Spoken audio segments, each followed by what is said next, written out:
Hi friends, welcome to పెండమ్స్ kitchen. ఈరోజు వీడియోలో పల్లెటూరుల్లో చిన్న చిన్న హోటల్స్లో వండే మెత్తటి దూది లాంటి ఇడ్లీని, అలాగే టేస్టీ పల్చటి చట్నీని ఎలా ప్రిపేర్ చేస్తారో ఈ వీడియోలో పక్కా కొలతలతో ఒరిజినల్ రెసిపీని మీకు చూపించబోతున్నాను. వీడియోని ఎక్కడా కూడా స్కిప్ చేయకుండా చివరి వరకు చూసారంటే మీరు ఎప్పుడు ఇడ్లీ ప్రిపేర్ చేసుకున్నా కానీ పర్ఫెక్ట్గా ప్రిపేర్ చేసేస్తారు. సో ఇక ఏమాత్రం ఆలస్యం చేయకుండా పర్ఫెక్ట్గా ఈ ఇడ్లీని ఎలా ప్రిపేర్ చేసుకోవచ్చో వీడియోలోకి వెళ్ళి చూసేయండి. ఫస్ట్ మనం ఇడ్లీ పిండి ప్రిపేర్ చేసుకోవడం కోసం ఇలా ఒక గిన్నెని తీసుకొని అందులోకి 1 కప్పు మినపగుళ్ళని వేసుకోండి. మినపగుళ్ళు మంచి క్వాలిటీ ఉన్నవి తీసుకున్నారంటే మీకు ఇడ్లీ అనేది చాలా బాగా వస్తాయి అన్నమాట. ఇందులోని నీళ్ళని పోసుకొని వీటిని కనీసం 2-3 సార్లు శుభ్రంగా కడగండి. ఇలా కడిగిన తర్వాత ఈ నీళ్ళన్నీ కూడా తీసేసి మళ్ళీ తిరిగి ఇందులోకి మంచినీళ్ళని పోసుకొని వీటిని కనీసం ఒక 3-4 గంటల సేపు నానబెట్టుకోవాలి. అంతకన్నా ఎక్కువ టైం నానబెట్టుకోవాల్సిన అవసరం ఏమీ లేదు. కనీసం 3 గంటలు అయితే సరిపోతుంది. ఇప్పుడు ఈ గిన్నెని పక్కన పెట్టేసి నెక్స్ట్ ఇంకొక గిన్నెని తీసుకొని మీరు ఇందాక ఏ కప్పుతో అయితే మినపగుళ్ళను వేసుకున్నారో అదే కప్పుతోటి 2 కప్పుల ఇడ్లీ రవ్వని వేసుకోండి. ఇక్కడ మీరు తీసుకునే ఇడ్లీ రవ్వ అనేది బాగా సన్నగా ఉండేది చూసి తీసుకోండి. అప్పుడే మీకు ఇడ్లీలు అనేవి బాగా మెత్తగా వస్తాయి అన్నమాట. ఇక్కడ నేను మీకు చూపిస్తున్నాను చూసారా, ఇలా బాగా సన్నగా ఉండే రవ్వ అయితే మనకి పర్ఫెక్ట్ ఇడ్లీ అనేది రెడీ అవుతాయి. ఇక్కడ నేను ఎలాంటి బ్రాండ్ ఇడ్లీ రవ్వని వేసుకోవట్లేదు. నార్మల్గా మనకి సూపర్ మార్కెట్స్లో లేదంటే హోల్సేల్ షాప్స్లో లూజ్గా ఇడ్లీ రవ్వ దొరుకుతుంది కదా, అలా ఇడ్లీ రవ్వను తెచ్చుకొని ఆ ఇడ్లీ రవ్వనే వేసుకుంటున్నాను. మీరు కూడా చూసుకొని సన్నగా ఉండే ఇడ్లీ రవ్వని తెచ్చుకోండి. ఇందులో కూడా నీళ్ళని పోసుకొని ఇప్పుడు ఈ రవ్వ అనేది శుభ్రంగా క్లీన్ అవ్వడం కోసం ఇందులోకి జస్ట్ 1/4 టీ స్పూన్ అంతా ఉప్పుని వేసుకొని కలుపుకోండి. ఇలా ఉప్పుని వేసుకొని కలుపుకొని రవ్వను నానబెట్టుకున్నారంటే రవ్వలో ఉన్న మురికంతా కూడా చక్కగా నీళ్ళకి పైన తేలిపోతుంది అనమాట. రవ్వ మనకి తెల్లగా క్లీన్ అవుతుంది. ఈ రవ్వని కూడా ఒక 3-4 గంటల సేపు మినపగుళ్ళతో పాటే నానబెట్టుకోవాలి. సో నేను ఇక్కడ మినపగుళ్ళు ఒక 4 గంటల సేపు నానబెట్టుకున్న తర్వాత మీకు చూపిస్తున్నాను చూసారా, మనకి చక్కగా నానిపోయాయి. అదేవిధంగా మనం 4 గంటల ముందు నానబెట్టుకున్న రవ్వ కూడా చూసారా, రవ్వ నీళ్ళకి అడుగు భాగానికి వెళ్ళిపోయి నీళ్ళపైన ఈ విధంగా మురికంతా తేలుంటుంది అనమాట. ఇప్పుడు ఈ నీళ్ళని నెమ్మదిగా వంచేసుకోండి. వంచిన తర్వాత ఇప్పుడు రవ్వని ఇంకొంచెం క్లీన్గా చేయడం కోసం వీడియోలో చూపిస్తున్న విధంగా ఈ విధంగా రవ్వని క్లీన్ చేస్తూ ఇందులో నీళ్ళని పోసుకొని మరొక 2 నిమిషాల పాటు ఈ గిన్నెని పక్కన పెట్టుకున్నారంటే మనకి ఇంకేమన్నా మురికి అనేది ఉంటే నీళ్ళకి పై భాగాన్ని తేలిపోయి రవ్వ అడుక్కి వెళ్ళిపోతుంది అనమాట. ఈ విధంగా ఒక 2-3 సార్లు రవ్వని శుభ్రంగా క్లీన్ చేసుకోండి. రవ్వని ఎంత బాగా క్లీన్ చేసుకుంటారో మీకు ఇడ్లీ అనేది అంత తెల్లగా వస్తాయి అన్నమాట. నెక్స్ట్ మినపప్పుని గ్రైండ్ చేసుకోవడం కోసం మిక్సీ జార్లోకి వేసుకోండి. నేను ఇక్కడ మిక్సీ జార్లో వేసుకుంటున్నాను కదా, గ్రైండర్లో ప్రిపేర్ చేసుకునే వాళ్ళు ఎలా ప్రిపేర్ చేసుకోవాలి, ఎలాంటి మెజర్మెంట్స్ వేసుకోవాలి అనేది నేను ఆల్రెడీ ఇంతకుముందు వీడియో చేసి పెట్టాను. మీలో ఎవరైనా ఆ వీడియో కావాలి అంటే ఈ వీడియో కింద డిస్క్రిప్షన్లో లింక్ ఇస్తాను, ఒకసారి చెక్ చేయండి. మిక్సీ అయితే అందరికీ అవైలబుల్గా ఉంటుందని ఈరోజు నేను మిక్సీ జార్లో చూపిస్తున్నాను. మిక్సీ జార్లోకి ఇలా నానబెట్టుకున్న మినపప్పును వేసుకున్న తర్వాత ఇందులోకి సేమ్ కప్పుతోటి ఒక 1/2 కప్పు పల్చగా ఉండే అటుకుల్ని వేసుకోండి. మీరు ఒకవేళ మందంగా ఉండే అటుకులు వేసుకోవాలి అనుకుంటే మందంగా ఉండే అటుకులు అయితే ఒక పావు గంట ముందు, అంటే మనం గ్రైండ్ చేసుకోవడానికి పావు గంట ముందు ఆ అటుకుల్ని కొద్దిగా నానబెట్టుకొని వేసుకోండి. పలచటి అటుకులు అయితే ఇలా డైరెక్ట్గా వేసేసుకోవచ్చు. ఇందులోనే తగినన్ని నీళ్ళని పోసుకుంటూ ఈ మినప్పిండిని బాగా మెత్తగా వెన్నలాగా ఉండేటట్లుగా గ్రైండ్ చేసుకోవాలి. మీరు ఈ పిండిని గట్టిగా అలాగే మెత్తగా ఉండేటట్లుగా గ్రైండ్ చేసుకోవాలి. మీరు ఎంత బాగా ఈ పిండిని గ్రైండ్ చేసుకుంటారో మీకు ఇడ్లీ అనేది అంత మెత్తగా వస్తాయి అన్నమాట. గ్రైండ్ చేసుకునేటప్పుడు మిక్సీ జారు వేడవకుండా ఉండడం కోసం మధ్య మధ్యలో కొద్దిసేపు ఆన్ ఆఫ్ చేసుకుంటూ మిక్సీని గ్రైండ్ చేసుకోండి. అలాగే చల్లటి నీళ్ళని వేసుకొని గ్రైండ్ చేసుకున్నారంటే మనకి మిక్సీ అనేది తొందరగా వేడవకుండా ఉంటుందన్నమాట. సో ఇక్కడ నేను మీకు గ్రైండ్ చేసిన తర్వాత చూపిస్తున్నాను చూసారా, పిండి చూస్తేనే మీకు అర్థమవుతుంది ఎంత మెత్తగా గ్రైండ్ అయిందనేది. ఈ విధంగా గ్రైండ్ చేసుకోవాలి. అదే మీరు పిండి కరెక్ట్గా గ్రైండ్ అయిందా లేదా చెక్ చేసుకోవాలంటే నేను ఇక్కడ ఒక చిన్న చిట్కా అని చెప్తాను. ఒక గిన్నెలోకి కొద్దిగా నీళ్ళని తీసుకొని మనం గ్రైండ్ చేసుకున్న పిండిని ఇలా కొద్దిగా వేశారంటే మనకి ఇది వెంటనే నీళ్ళకి ఈ విధంగా పైకి తేలింది అంటే మనం పిండిని పర్ఫెక్ట్గా గ్రైండ్ చేసుకున్నామని అర్థం. ఒకవేళ మీకు పిండి అనేది నీళ్ళకి అడుగు భాగానికి వెళ్ళిపోతుంటే పిండిని ఇంకా మెత్తగా గ్రైండ్ చేసుకోవాలని అర్థం. చూసారా, ఈ విధంగా పైకి తేలాలన్నమాట. సో మనకి పిండి అనేది చక్కగా గ్రైండ్ అయిపోయింది కదా. ఈ పిండిని ఒక గిన్నెలోకి వేసుకోండి. నెక్స్ట్ మనం ముందుగా నీళ్ళను పోసుకొని రవ్వను పక్కన పెట్టుకున్నాం కదా. రవ్వ నీళ్ళకి అడుగు భాగానికి వెళ్ళిపోయి నీళ్ళు ఇలా పైకి తేలుంటాయి. ఈ నీళ్ళని నెమ్మదిగా వంచేసుకొని ఇప్పుడు ఈ రవ్వని ఈ వీడియోలో చూపిస్తున్న విధంగా ఇలా గట్టిగా పిండేసి ఈ రవ్వని మాత్రమే మనం గ్రైండ్ చేసుకున్న మినప్పిండిలోకి వేసుకోవాలి. మీకు ఒకవేళ ఇలా గట్టిగా పిండడం కష్టం అనిపిస్తే ఈ రవ్వ అంతా కూడా ఒక కాటన్ క్లాత్లో వేసుకొని ఆ క్లాత్ని గట్టిగా పిండేశారంటే మనకి రవ్వ అంతా కూడా ఒకేసారి చక్కగా వచ్చేస్తుంది అనమాట. ఈ విధంగా రవ్వ అంతా కూడా ఈ మినప్పిండిలోకి వేసుకొని ఇవి రెండూ కూడా చక్కగా కలిసేటట్లుగా చేత్తోనే కలుపుకోండి. మీరు ఎంత బాగా కలుపుకుంటారో మనకి పిండి అనేది అంత బాగా పులుస్తుంది అనమాట. అదేవిధంగా గరిటతో కాదు, ఇలా చేత్తో కలుపుకుంటేనే మీకు పిండి అనేది ఫర్మెంటేషన్ బాగా జరుగుతుంది. సో ఇలా ఒక 2 నిమిషాల పాటు కలుపుకున్న తర్వాత దీని మీద మూత పెట్టేసి ఈ పిండిని కనీసం ఒక 8 గంటల సేపు రూమ్ టెంపరేచర్లోనే ఫర్మెంట్ చేసుకోవాలి. ఫ్రిడ్జ్లో పెట్టకూడదు. పిండి కలిపిన వెంటనే ఫ్రిడ్జ్లో పెట్టారంటే మీకు పిండి అనేది పైకి పొంగదనమాట. అందుకోసం రూమ్ టెంపరేచర్లోనే ఒక 8 గంటల సేపు ఫర్మెంట్ చేసుకోవాలి. చక్కగా మీరు ముందు రోజు నైట్ గ్రైండ్ చేసేసుకున్నారంటే ఉదయాన్నే ఇడ్లీలను ప్రిపేర్ చేసుకోవచ్చు.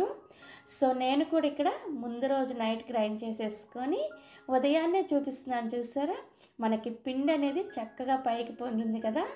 ఇలా ఉంటేనే మనకి ఇడ్లీ అనేది చక్కగా మెత్తగా వస్తాయి అన్నమాట. ఇక్కడ మనకి పిండి చూడగానే అర్థమైపోతుంది ఇడ్లీ అనేది ఎంత సాఫ్ట్గా వస్తాయి అనేది. సో ఇలా పొంగిన పిండిని నెమ్మదిగా ఒకసారి కలుపుకొని ఇందులోకి మీ రుచికి సరిపడా ఉప్పుని వేసుకొని కలుపుకోండి. ఉప్పు వేసి కలుపుకున్న తర్వాత పిండి కన్సిస్టెన్సీ చూపిస్తున్నాను చూసారా, మనకి ఈ విధంగా ఉండాలన్నమాట. మరీ గట్టిగా ఉండకూడదు, అలాగని మరీ పలచగా ఉండకూడదు. ఈ విధంగా పర్ఫెక్ట్గా కన్సిస్టెన్సీని రెడీ చేసుకోండి. సో మనకి ఇడ్లీ పిండి రెడీ అయిపోయింది. ఇప్పుడు హోటల్స్లో చేసే పెద్ద పెద్ద ఇడ్లీ రావడం కోసం ఇడ్లీ ప్లేట్ అని ఒకసారి నీళ్ళతో తడి చేసుకొని దీని మీద ఒక కాటన్ క్లాత్ని తీసుకొని దాన్ని కూడా నీళ్ళల్లో ముంచేసి గట్టిగా పిండేసి నీళ్ళన్నీ కూడా పిండేసి ఈ ఇడ్లీ ప్లేట్ మీద వేసుకోండి. ఇలా కాటన్ క్లాత్ని వేసుకొని మనం ఇడ్లీని ప్రిపేర్ చేసుకుంటే మనకు కూడా హోటల్స్లో వచ్చేలాగా పెద్ద పెద్ద ఇడ్లీలు రెడీ అవుతాయి అన్నమాట. సో ఇలా కాటన్ క్లాత్ని వేసుకొని మనం ప్రిపేర్ చేసుకున్న పిండిని ఈ విధంగా ఇడ్లీ ప్లేట్లలోకి వేసుకోండి. వేసుకొని గరిటతో ఇలా ఒకసారి ప్రెస్ చేశారంటే మనకి ఇడ్లీ అనేది చక్కగా వెడల్పుగా వస్తుంది అనమాట. ఇలా ఇడ్లీని వేసుకొని ఈ క్లాత్ని ఈ విధంగా కవర్ చేసేసి ఇడ్లీ స్టాండ్లోకి పెట్టుకోండి. మీ దగ్గర ఇలా కాటన్ క్లాత్ లేకపోతే కర్చీఫ్ అయినా సరే వేసుకోవచ్చు. మీరు నార్మల్గా ప్రిపేర్ చేసుకున్నా కానీ ఇడ్లీ సాఫ్ట్గానే వస్తాయి. కానీ పెద్ద పెద్ద ఇడ్లీలు ఇంకా సాఫ్ట్గా రావాలి అంటే ఈ విధంగా ప్రిపేర్ చేసుకోండి. సో ఇలా కావాల్సిన ప్లేట్లను అరేంజ్ చేసుకొని నేను ఇక్కడ ముందుగానే ఇడ్లీ పాత్రలోకి కొద్దిగా నీళ్ళను పోసుకొని మరిగించుకుంటున్నాను. ఆ నీళ్ళల్లోకి మనం రెడీ చేసుకున్న ఇడ్లీ స్టాండ్ని పెట్టుకొని మూత పెట్టేసి వీటిని ఒక 5 నిమిషాల పాటు మీడియం ఫ్లేమ్లో, అదేవిధంగా ఒక 3 నిమిషాల పాటు లో ఫ్లేమ్లో ఉడికించుకోవాలి. మొత్తానికి ఒక 8 నిమిషాల పాటు ఉడికించుకుంటే మనకి ఇడ్లీ అనేది రెడీ అయిపోతుంది. ఈ ఇడ్లీ ఉడికేలోపు మీకు ఇడ్లీలోకి హోటల్లో వాళ్ళు ప్రిపేర్ చేసే పల్చటి టేస్టీ చట్నీ రెసిపీని కూడా చూపిస్తాను. ఈ చట్నీని ప్రిపేర్ చేసుకోవడం కోసం స్టవ్ మీద ఇలా ఒక ప్యాన్ పెట్టుకొని అందులోకి 1 టీ స్పూన్ నూనెను వేసుకొని వేడి చేసుకోండి. నూనె వేడైన తర్వాత ఇందులోకి 1 కప్పు పల్లీలను వేసుకోండి. అలాగే మీరు తినే కారానికి తగ్గట్టుగా ఒక 7 నుంచి 8 పచ్చిమిర్చీలని ఇలా సగానికి ముక్కలుగా కట్ చేసుకొని వేసుకోండి. వీటిని లో టు మీడియం ఫ్లేమ్లో కలుపుకుంటూ మనకి ఈ పల్లీలు అలాగే పచ్చిమిర్చి అనేవి చక్కగా ఫ్రై అయ్యేంత వరకు ఫ్రై చేసుకోవాలి. సో మనకి ఈ పల్లీలు అలాగే పచ్చిమిర్చి ఇలా ఫ్రై అయిన తర్వాత ఇప్పుడు ఇందులోకి ఒక చిన్న ముక్క అల్లాన్ని వేసుకోండి. అల్లం మరీ ఎక్కువగా వేసుకోవద్దు, జస్ట్ 1 ఇంచు అల్లాన్ని వేసుకుంటే సరిపోతుంది. నెక్స్ట్ ఇందులోనే 2 వెల్లుల్లి రెబ్బలు అలాగే కొద్దిగా కొత్తిమీరని వేసుకోండి. ఇలా కొత్తిమీర వేసుకొని ఈ చట్నీని ప్రిపేర్ చేస్తే చాలా టేస్టీగా ఉంటుంది. సో కొత్తిమీర వేసిన తర్వాత జస్ట్ 1 నిమిషం పాటు ఫ్రై చేసుకుంటే సరిపోతుంది. ఎక్కువసేపు ఫ్రై చేసుకోవాల్సిన అవసరం ఏం లేదు. సో 1 నిమిషం తర్వాత చూస్తే మనకి ఇవి చక్కగా ఇలా ఫ్రై అయిపోయి ఉంటాయి కదా.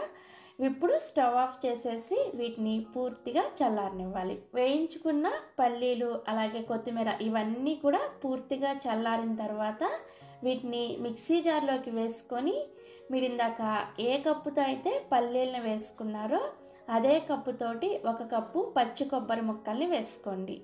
అలాగే అదే కప్పుతోటి 1 కప్పు పుట్నాల పప్పుని వేసుకోండి. వీటిని వేయించిన శనగపప్పు, చట్నీ పప్పు అని కూడా అంటారు. ఇలా పల్లీలని, కొబ్బరిని అలాగే ఈ పుట్నాల పప్పుని అన్నిటినీ ఒకే కొలతతో వేసుకొని ఈ చట్నీని ప్రిపేర్ చేసుకుంటే చట్నీ టేస్ట్ చాలా బాగుంటుంది. తర్వాత ఇందులోకి రుచికి సరిపడా ఉప్పుని అలాగే కొద్దిగా చింతపండుని వేసుకొని ఫస్ట్ నీళ్ళేమీ వేయకుండా వీటన్నింటిని కూడా కొంచెం కోర్సుగా గ్రైండ్ చేసుకోవాలి. సో ఇలా కొంచెం కోర్సుగా గ్రైండ్ చేసుకున్న తర్వాత ఇప్పుడు ఇందులోకి కొద్దిగా నీళ్ళని వేసుకుంటూ చట్నీ కన్సిస్టెన్సీ వచ్చేలాగా మెత్తగా గ్రైండ్ చేసుకోండి. సో చట్నీని గ్రైండ్ చేశాక చూపిస్తున్నాను. ఇలా కొంచెం గట్టిగా ఉండేటట్లుగా గ్రైండ్ చేసుకొని దీన్ని ఒక గిన్నెలోకి వేసుకోండి. ఇదే మిక్సీ జార్లో కొద్దిగా నీళ్ళను వేసుకొని ఈ చట్నీలో వేసుకొని కలుపుకోండి. ఇప్పుడు ఈ చట్నీకి తాలింపును పెట్టుకోవడం కోసం స్టవ్ మీద సేమ్ ఇందాక మనం పల్లీలు వేయించుకున్నాం కదా అదే ప్యాన్ను పెట్టుకున్నాను. ఇందులోకి 1 టీ స్పూన్ నూనెను వేసుకొని వేడి చేసుకోండి. నూనె వేడైన తర్వాత ఇందులోనే 1 టీ స్పూన్ వరకు పోపు దినుసులను వేసుకోండి. మినప్పప్పు, శనగపప్పు, ఆవాలు, జీలకర్ర ఇవన్నీ కలిపేసి 1 టీ స్పూన్ వేసుకుంటే సరిపోతుంది. అలాగే 2 ఎండుమిర్చీలు కూడా ఇలా సగానికి ముక్కలుగా కట్ చేసుకొని వేసుకొని ఈ తాలింపుని అండ్ ఎండుమిర్చిని లో ఫ్లేమ్లో ఫ్రై చేసుకోవాలి.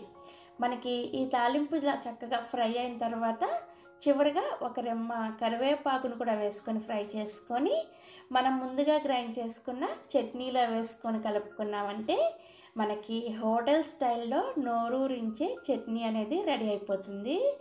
ఈ చట్నీని ఇలా ఇడ్లీలోకే కాకుండా దోశల్లో కానీ లేదంటే గారెల్లోకి కానీ వేసుకొని తింటే చాలా టేస్టీగా ఉంటాయి. తప్పకుండా ట్రై చేయండి. సో మనం ఈ చట్నీని ప్రిపేర్ చేసుకునే లోపు మనకి ఇడ్లీ కూడా చక్కగా ఉడికిపోయాయి. ఇడ్లీ పాత్ర మీద మూత తీసేసి మీ చేతిని ఒకసారి నీళ్ళతో తడి చేసుకొని ఒకసారి చెక్ చేసుకోండి. మీ చేతికి ఇడ్లీ ఏమి అంటుకోవట్లేదు అంటే మనకి ఇడ్లీ అనేది చక్కగా ఉడికిపోయినట్లే. ఇప్పుడు ఈ ఇడ్లీ స్టాండ్ని తీసుకొచ్చి బయట పెట్టేసి 2 నిమిషాల పాటు అలా వదిలేసేయండి. మీరు వెంటనే ఇడ్లీలు కనుక తీసేసారంటే మనకి విరిగిపోయినట్లుగా వస్తాయి అన్నమాట. సో 2 నిమిషాల తర్వాత ఈ ఇడ్లీ ప్లేట్ల మీద ఈ క్లాత్ పైన ఈ విధంగా కొద్దిగా చల్లటి నీళ్ళని చిలకరించుకొని ఆ తర్వాత నెమ్మదిగా ఇడ్లీలను తీసుకోండి. స్పూన్ కూడా అవసరం లేదు. మనం క్లాత్ని ఈ విధంగా అన్నామంటే చక్కగా ఇడ్లీ అనేది ఊడొచ్చేస్తాయి అన్నమాట. చూసారా చక్కగా ఇడ్లీ ఎంత బాగా వచ్చాయో? చూస్తుంటేనే మీకు అర్థమైపోతుంది కదా ఎంత సాఫ్ట్గా ఉన్నాయి అనేది. ఇలా ఇడ్లీ అన్నీ తీసుకొని సర్వింగ్ ప్లేట్లోకి తీసుకోండి. సర్వింగ్ ప్లేట్లోకి ఇలా ఇడ్లీని వేసుకొని మనం ప్రిపేర్ చేసుకున్న చట్నీ ఉంది కదా ఆ చట్నీని వేసుకొని చక్కగా ఇడ్లీలు తినేసేయండి. చాలా టేస్టీగా ఉంటాయి. ఈ చట్నీ కాంబినేషన్లో ఇడ్లీని ఇలా మెత్తగా ప్రిపేర్ చేసుకున్నామంటే అలా తింటూ ఉండిపోతాము. ఎన్ని తింటున్నామో లెక్క లేకుండా తినేయచ్చు. సో ఇక్కడ మీకు చూస్తేనే ఇడ్లీ ఎంత సాఫ్ట్గా ఉంది అని అర్థమైపోతుంది కదా. ఇంక నేను చెప్పాల్సిన అవసరం ఏమీ లేదు. చాలా మృదువుగా వస్తాయి. మీరు ఎప్పుడు ఇడ్లీని ప్రిపేర్ చేసినా ఈ చిన్న టిప్స్ని పాటిస్తూ ఇడ్లీని ప్రిపేర్ చేసుకోండి. చాలా బాగా వస్తాయి. సో మీరు కూడా ఈ పద్ధతిలో ఇడ్లీని ట్రై చేస్తారు కదా. ట్రై చేసిన తర్వాత మీకు ఇడ్లీ ఎలా వచ్చాయి అలాగే చట్నీ టేస్ట్ ఎలా ఉంది అనేది కూడా ఈ వీడియో కింద కామెంట్ సెక్షన్లో నాతో షేర్ చేసుకోండి. అలాగే ఈ వీడియో మీకు నచ్చితే ఒక లైక్ చేసి మీ ఫ్రెండ్స్కి రిలేటివ్స్ కూడా షేర్ చేయండి. మరిన్ని సీక్రెట్ రెసిపీస్ కోసం పెండెమ్స్ కిచెన్ని సబ్స్క్రైబ్ చేసుకోండి. Thank you.